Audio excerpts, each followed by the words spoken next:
জীবনভর যিনি সংগ্রাম করেছেন। প্রধান অতিথি বিশিষ্ট শিক্ষাবিদ ডক্টর জিল্লুর রহমান সিদ্দিকী, তাকে সম্মান জানিয়ে আমি চেষ্টা করছি আমার প্রিয় বন্ধু ওয়াহিদুল হক সম্পর্কে কিছু বলা যায় কিনা। বড় ঠেটা টাইপের বন্ধুটা ছিল আমার। অনেক সময় অনেক বিপদে আমি তাকে বলেছি রুখাও, এর বিরুদ্ধে প্রতিবাদ করতে হবে। সময় সময় নিজেকে খুব অসহায় মনে, ঢাকায় দাঙ্গা লাগিয়েও চলে গেল ওর বাবার কাছে আইয়ুব খান। আমার জানা মতে উনি বাবাই বলতেন আইয়ুব খানকে, আমার পিতা বলে সম্বোধন করতেন। সেই মেয়েকে পাওয়া গেছে, একটা নাম বলে, সেই নামটা ওর বোনের। তারপরে আরেকটি মহিলাকে পাওয়া গেল, মহিলাকে জিজ্ঞেস করলে এইটা কি আপনি চেনেন ওকে? বলে চিনি। কে? আমার মেয়ে। বলে ওকে যখন জিজ্ঞেস করি ও কিন্তু বলে না যে ওর মা কি। এটা আবুল তাবুল বলার মতো হচ্ছে, কিন্তু ও কেবল একটা নাম বলে, সেইটাও দেখেছে।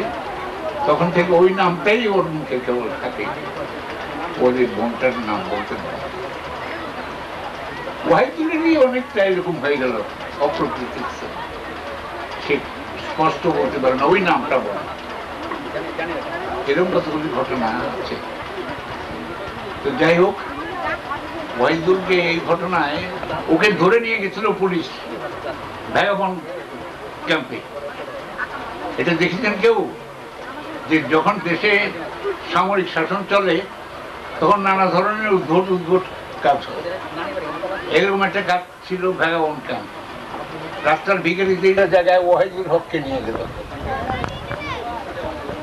74 সনে একটু দুর্ভিক্ষ মতন অবস্থা ছিল দেশের।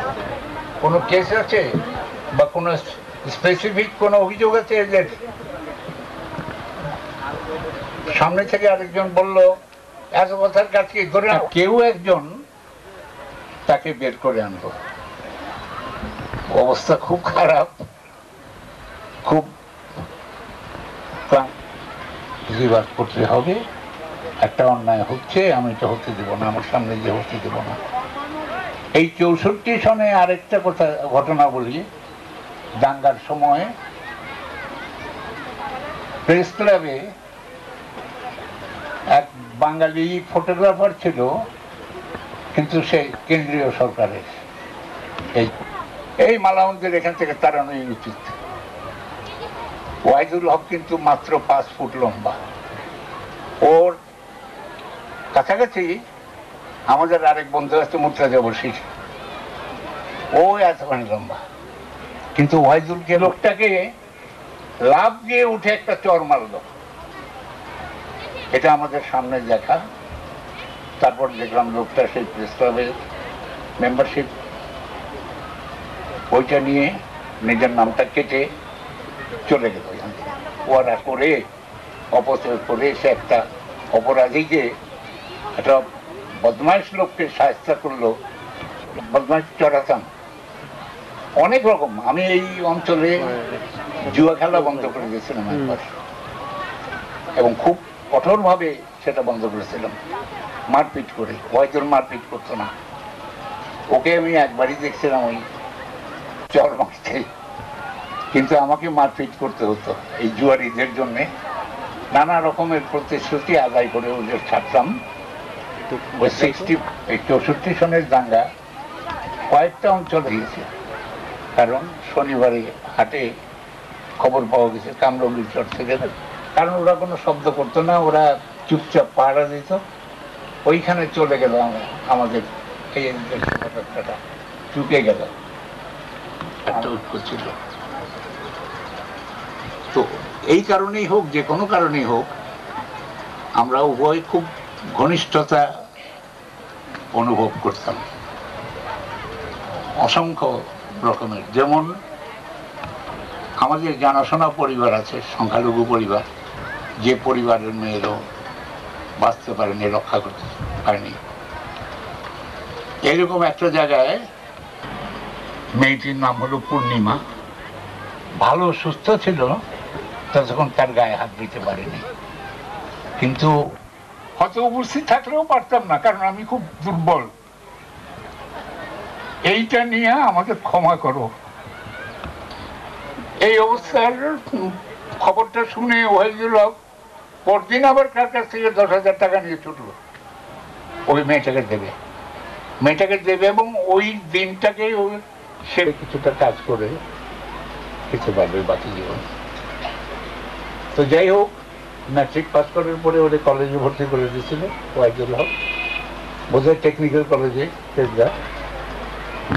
ওয়াহিদুল বলে যে এই নামটাই থাকুক। আমি বলছিলাম আমাকে তো মিলছে না, কারণ তখনকার স্বরাষ্ট্রমন্ত্রী বলেছিল যে চাদর দিয়ে ঢেকে যান, আর ওর স্ত্রী বলেছে না আমরা ঢাকবো না, এটা দেখুক লোকে, তোমাদের কীর্তি দেখুক লোকে, এটা হবে উল্টাটা। কিন্তু আমি বলেছি চাদরটি সরিয়ে। আমারও বক্তব্য ছিল ওই রকমই, তোমরা এসে দেখে যাও এরা কি করছে। সেই সাথে আমি বলেছিলাম চাদরটি সরিয়ে যাও। বইটি আমার কাছে এখনো আছে, এটি প্রকাশিত হয়েছিল এবং কিছু কর্মচারী দিয়ে সাহায্য করেছিল, মালিক। কিন্তু এই সময়, এই দুঃসময় যে বন্ধুটি আমার সঙ্গে ছিল, সে যে কোনোভাবে ওখানে উপস্থিত থাকতো। আমি যদি নাও জন্মিতাম, নাও থাকতাম, ও একলাই করছে এই কাজ। এরকম একটা সঙ্গে ছাত্রী কিছুক্ষণ আগে আমরাও হাসপাতালে ছিলাম, নিশ্চিত জানলাম যে ওরা আসবে না, ছিলেন ওর মেয়েরা আছে ওখানে, ছেলের বউ আছে, সবাই মিলে একটাই বললো যে ডাক্তারের বক্তব্য হচ্ছে যে ইনফেকশন ছড়িয়ে গেছে, এখন কোনো ইনফেকশন নেই। ওয়াহিদুল চলে গেল এবং সরল, সহজ, কঠোর এবং বিনীত এরকম একটা মন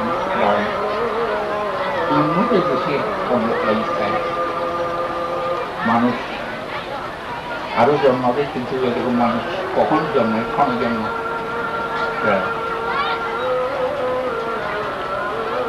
সবাইকে ধন্যবাদ।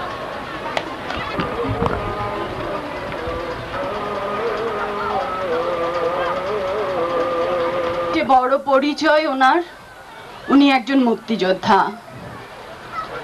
আমাদের রেখে গেছেন এই দেশটাকে মুক্ত করবার জন্যে। আমি জানি না, অনেকে হয়তো ভাবছেন যে স্বাধীনতা পেয়েছি, আমাদের সারাক্ষণই একটা মন্ত্রই শেখাতেন যে দেশের জন্য কিছু কর, দেশটাকে স্বাধীন কর। সেই বিশাল মুক্তিযোদ্ধাকে স্মরণ করে নিবেদন করছি শামসুর রাহমানের কবিতা তোমাকে পাওয়ার জন্য হে স্বাধীনতা।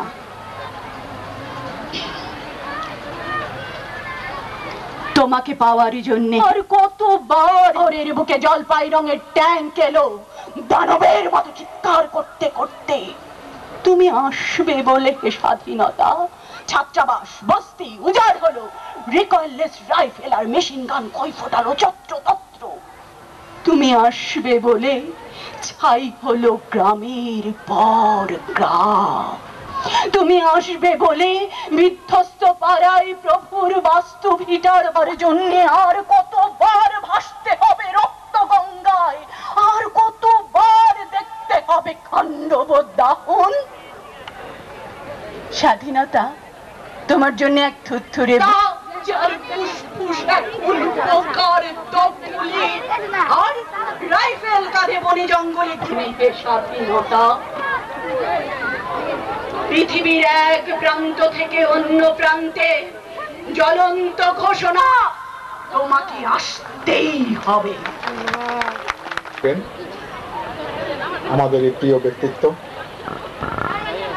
এই অনুষ্ঠানের প্রধান অতিথি, আমাদের প্রিয়ভাজন, যাকে কোনো বিশেষণে বিশেষায়িত করতে চাই না আমি, এক নামে আপনারা তাকে চিনেন জানেন, সেই আমাদের প্রিয় জিল্লুর রহমান সিদ্দিকী।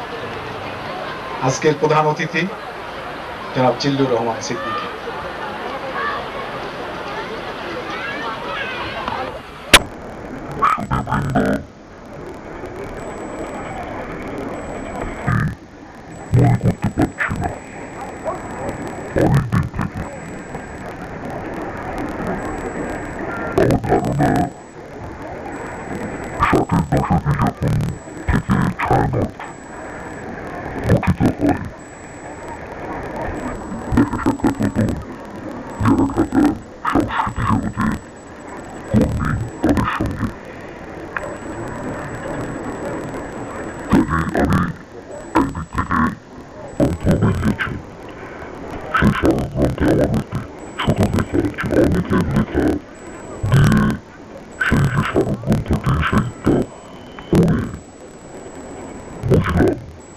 বুঝলাম যে আমি তো তাকে